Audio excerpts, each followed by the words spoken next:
مشاهدينا الكرام، لا تبخلوا علينا بالاشتراك في القناة وترك تعليقاتكم وعمل لايك للفيديو، جزاكم الله ألف خير. والآن إلى التفاصيل.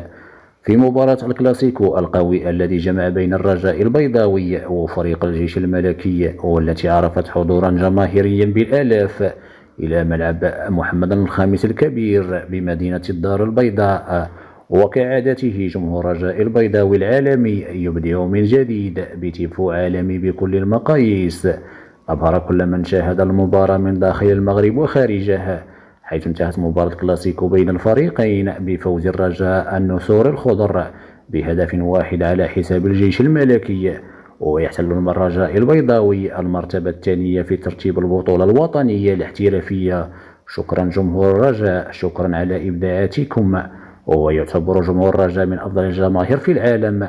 الجمهور المغربي هو الأول إفريقيا وعربيا، ويحتل مراتب متقدمة في العالم. شكرا للمتابعة، والسلام عليكم ورحمة الله.